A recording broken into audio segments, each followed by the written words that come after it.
enough information for any of you hackers to take back and hack the cloud now, but it's enough to give you an idea of just the amount of security controls that go into cloud computing from an infrastructure level. First of all, our portal, which is the first access that any user is going to have, is SSL secured. You have distinct firewall context on Cisco load balanced and high availability firewalls in HA with private rule sets per customer. Distinct load balancer context as well on the NetScalers in high availability mode. You have, okay, here we go. NAT for inbound, outbound traffic. Of course, we got private VLANs, VMware, vSwitching going on, DMZ, and internal network. By default, once you bring up a virtual machine, it has no access in or out. You have to implicitly say, allow this and then allow this to these ports. Virtual machines have their own instances and are managed by the customer, not us. Dedicated resources, customer can oversubscribe within his or her own environment, but this does not affect any other customers. Dedicated IP addresses, both public and private side. You got storage accessible via the customer host only, meaning the virtual machine only. And there's a whole bunch more in here. There you go. Remote administration of the actual virtual machines can only be done via VPN. So can't really get to the actual hosts, the actual virtual machines in here. User authentication, we've implemented multi-factor authentication now to access the portal. Now that's all built into our infrastructure as a service play, into our eCloud and vCloud Express products, right? Then you have all this bolted on stuff that we'd have to deal with, from managed firewalls and managed IDS and managed log aggregation to data leak prevention to network access control. So everything else that you see here, from NIST continuous compliance devices to anti-DDoS. We've had to deal with DDoS quite a bit at Terramark, distributed denial of service. And again, a lot of that, the only reason we can deal with it is because we are at that layer of providing fiber to an interconnectivity between all these networks. If we didn't have that, the server's down. Application whitelisting and content filtering. We got Citrix application firewalls, SSL accelerators, we have auto-reacting load balancers, service level agreement enforcement capabilities going on here. All this stuff is bolted on to the existing or things that come with the cloud. Network taps for network full packet capture, NetFlow and user analytics. We use NetWitness quite a bit. Inter-VM monitoring, that's something that we're doing, is watching virtual machines between each other's communications, okay, because one of the things we'll talk about briefly is cloudburst, which I don't know if you guys have heard of what that is, but it's the only real known vulnerability against cloud computing, allowing to exit or escape a virtual machine and gain access to an entire ESX server. Log aggregation, file integrity, we got at the actual processor level, we have trusted execution technology, something we work with Intel on, storage, DoD wipes, data spillage procedures, forensic capture procedures in place to deal with that. We probably have crypto customers provided with MT for bandwidth. We have all kinds of different things in here that are bolted on, capture for forensics, malware analysis. NetWitness has been great. We use that a lot for analysis of malware for a lot of the machines that get infected. All right, what else I got here? Static dynamic code testing. We support virtual appliances for Citrix VPX and CoreRadiant. So some of the challenges we have to deal with. There's lots of moving parts, but there's always been lots of moving parts. That's not really new. However, service level agreements and root cause analysis is a little bit more complicated when you have this many of different components in there. Forensics, that one really gets a little tricky when it comes to forensics on the network, forensics on the disk, and forensics on memory. Now we're not dealing with one machine. Where exactly is my data? Which piece of hardware? So those are some of the things we've already had to deal with.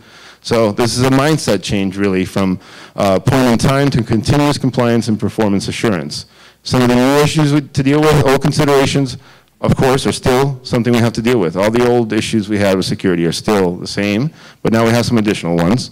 Some very new considerations, like I said, where is your data? And especially when it comes to compliance, that's a major issue. Every server is now a file, technically. It's just a file.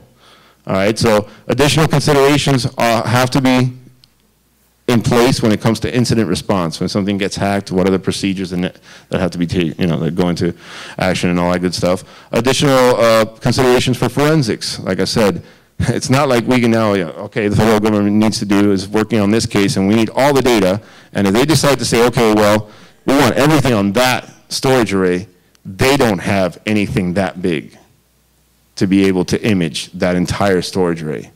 So there's a lot of issues that we have to deal with there. Consideration for law enforcement. Luckily, that's one of the things that we at Terramark have had to deal with a lot, is already with our cloud, is where we have some cases where somebody was hosting something on the cloud, and now law enforcement's involved, and we have to deal with these issues. So we have been dealing with them. You have all kinds of new attack vectors, same as any other outsourced environment.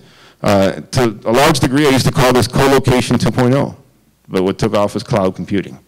But that's really what it is. You're not co-locating anything anymore. Now you're just saying how many resources you need, so you never end up going to a data center anymore. Everything's kind of remotely done. But we have all kinds of issues now. For example, guest-to-guest access, meaning the guest being the virtual machines. Guest-to-host, meaning the actual host that runs it.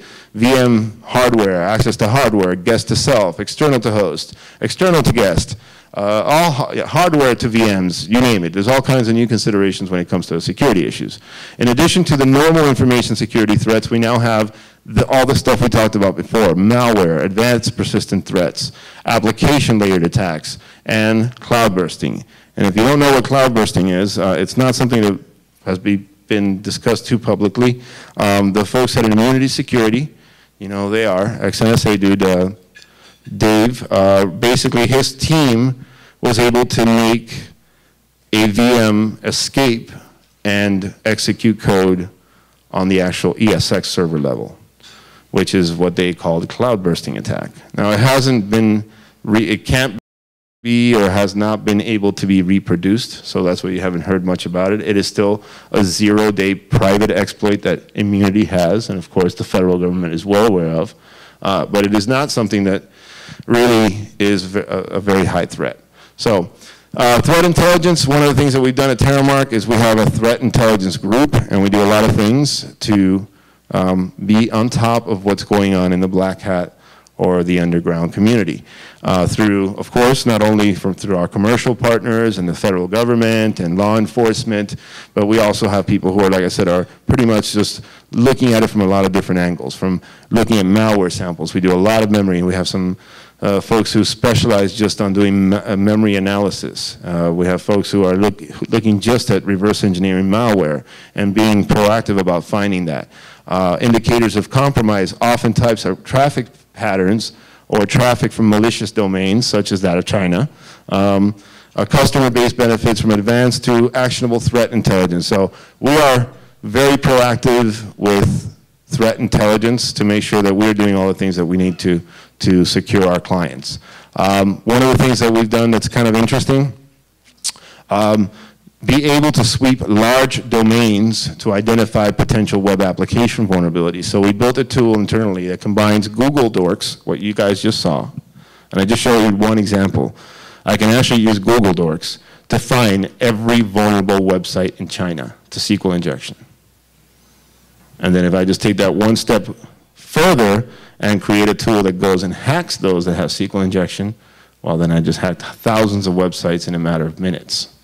So we have those tools in place, and we've been using them against our clients' domains to determine what vulnerabilities exist. So again, combine the detection tool with automated attack frameworks such as Metasploit or any number of other commercial options like Core, and you've got yourself the future. I don't know, I found this picture. I think the future looks great, personally. I mean, other than the George Jetson soundtrack behind this, which really should be there, I think the future is kind of interesting. The truth is, the way I see the future is continuous compliance. Compliance has become an issue that now everyone has to deal with, whether it's at the federal level or the corporate level. There's a lot of